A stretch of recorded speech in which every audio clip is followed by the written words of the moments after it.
Pero ana ang kabutang nato. Pero ngadto ta sa composition nato ang nilong na ba to? Ang langit mo na. Mo to nga kanta mo isa pero taas-taas pa na. Unya kay Mo na naglibog na rin ko ba sa mga pastor, director sa music o sa head. Kapil lang yung music niya. okay, dito ka sa usa ka Bisaya ang kanta. Sige, kanta. Original composition eh. Dito lang may nag-Gigi Gapon. Kanta nga naguluhan ayaw ibaylo. Ayaw ibaylo. Masindaghan ninyo na mayro sa langit ha? Sa inyong trabaho.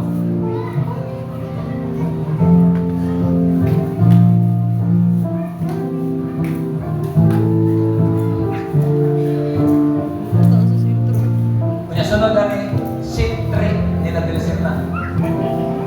Ang langit usa ka David na may kalipay kahimpit lunlun mulawan ang atong pagapurian sa Diyos ihatag kinabuhi walay katapusan. Ayaw ibaylo ang langit nga gihandog mo sa imong kalipay o trabaho. Gibiyaan ni Jesus ang langit alang kanimo. Igsoon ko pamalan lumapagayo.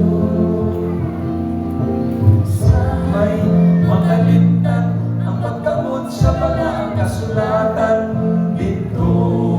Isay-isay ang kaanindot sa langit na di matumbasan sa bahan binining kalibutan.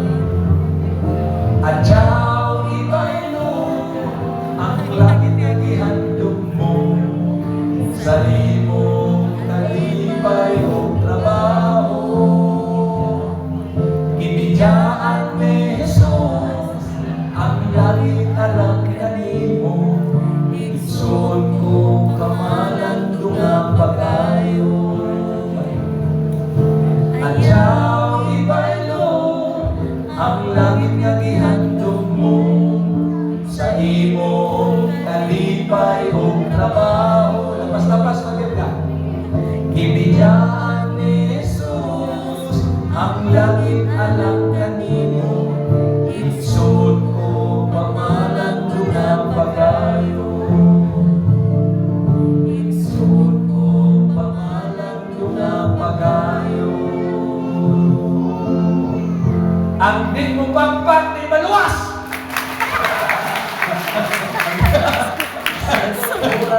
Ang Ginoo magapanalangin ninyo ng mga kaigsunan. Kung di ko mo request, ako gining-request sa Dilasir na ilang kantahon ang usa sa akong paborito. Higala. Wala mo bansa.